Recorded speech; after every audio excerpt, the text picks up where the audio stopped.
fiction. Could they also possibly be the stuff of reality? Our David Pogue is in hot pursuit of an answer.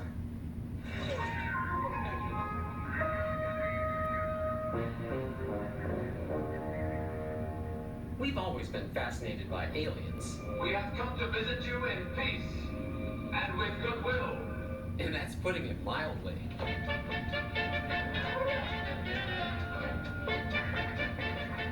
And mathematically speaking, aliens should exist. There are 2 trillion other galaxies we can see, each with 100 billion Earth-like worlds. 100 billion, okay, it's hard to believe they're all sterile. Seth Shostak is the senior astronomer at the SETI Institute. SETI stands for the Search for Extraterrestrial Intelligence. I happen to know that this is sort of a trick question when people say, do UFOs exist? I mean, obviously UFOs exist because that just means unidentified flying objects. But the real issue here is not that you see things in the sky, it's what you claim they might be. You just can't assume if you see something in the sky that looks a little weird that it's some kind of alien thing, which is what a lot of people assume. Author and investigative journalist Leslie Kane. Most sightings that people have, oh, I see something in the sky, those kinds of sightings can usually be explained. The planet Venus, airplanes, comets, shooting stars, birds, let's say 5 to 10% are the cases that any conventional explanation can be ruled out. Those are the cases that are of interest. In 2017, Kane co-authored a New York Times story that revealed the existence of, believe it or not, a secret Pentagon program devoted to studying UFO sightings. It was a huge revelation to know that the government took it that seriously. There's really been a sea change of attitude towards this topic. It's not to say that there's no more ridicule, but it's way less. And sure enough, in a CBS News poll, 2/3 of Americans say they believe that there's intelligent life on other planets, up 10% from 2017. The Times story included links to 3 videos captured by Navy fighter jet pilots in 2004 and 2015 with infrared sensors. My God. I'm going against the wind. Look at that thing, dude. It's rotated. The Navy and the Department of Defense have not been able to explain what this thing was with all the work they've done on it. More recently, Navy sailors captured this night vision video of 3 triangular somethings off the California coast. The Pentagon declined our request for an interview, but offered a statement that said in part, the Department of Defense takes any incursions by unauthorized aircraft very seriously and examines each report. As we collect additional data, we expect to close the gap between the identified and unidentified to avoid possible strategic surprise. That's always the biggest question. Is it Chinese? Is it Russian? Could it be their technology? And if it is, we're in trouble because they're way ahead of us. I don't think I've ever spoken to anyone who has seen more reports, paperwork, photographs, interviews as you on this topic. Has there ever been a confirmed extraterrestrial ship? We'd have to say no. We'd have to say what's confirmed is that we don't know what this, let's call it a ship or an object. We don't know what it is. We can just say what it isn't. Right.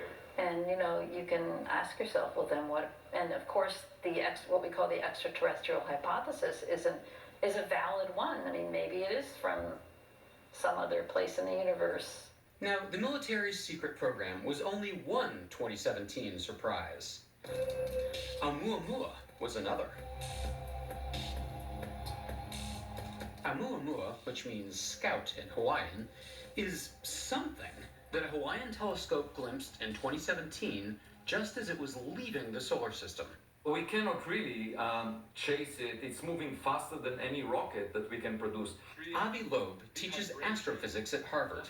Until last year, he was the chair of Harvard's astronomy department. Prior to the discovery of Oumuamua, we have never seen an object from outside the solar system. It's the first interstellar object, and that by itself surprised me. Loeb identified 3 other strange characteristics of Oumuamua.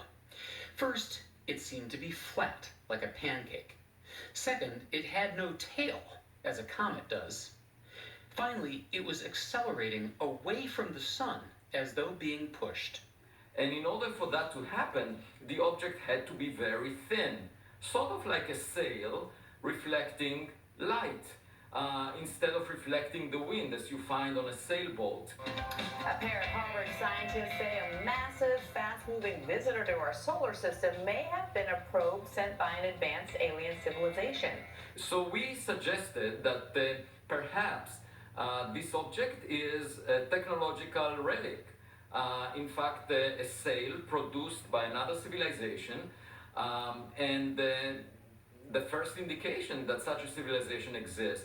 Loeb's theory didn't win him any friends among other scientists, especially when he turned it into a best-selling book. All right, Jill next. So, Avi, I get a little bit pissed off when you throw the entire scientific culture under the bus, because some of us have been thinking about and building instruments to find anomalies for a very long time. My colleagues responded very negatively. I am not convinced that Avi's right about this. You know, there are a lot of people here who know a lot more about asteroids than I do, and they say, look, it looks like an asteroid, it quacks like an asteroid, it has all the characteristics of an asteroid. SETI's Seth Shostak wasn't persuaded by the Navy videos either. Think about the fact that there are 750 or so satellites up there whirling around the Earth, making those photos you find on Google Earth. Don't you think they would have found some of these saucers if they were really around? You sound like a skeptic about there being extraterrestrial intelligence, and yet you work for SETI, whose mission supposedly is to find it. Yeah, I have no doubt that there's extraterrestrial intelligence. But it's a different thing to say, and not only are they out there, but they've come to visit. But the evidence, to my mind, is not good. Loeb, Kane, and Shostak all agree on one thing, that the government and the scientific community should spend more effort and money on the search for alien life. The scientific community refuses to discuss it. I think this should be a mainstream activity. Just like we are doing archaeology on Earth, we can explore archaeology in space, in search for past cultures that are not around anymore. Next month, if all goes well, the Pentagon's UFO Research Group, now called the Unidentified Aerial Phenomena Task Force, will finally go public with a report requested by Congress. But no matter what that report winds up saying, Seth Shostak doubts it will change anyone's mind. Is there anything wrong with people believing whatever they want to believe? I don't see too much harm in it, to be really honest about it. I mean, the aliens, if they are here, they don't do much, right? They don't address the national debt. They don't cure any disease. They don't do anything except occasionally appear to people in their cell phone videos. So, live and let live. Yes, yeah, maybe that's the right attitude.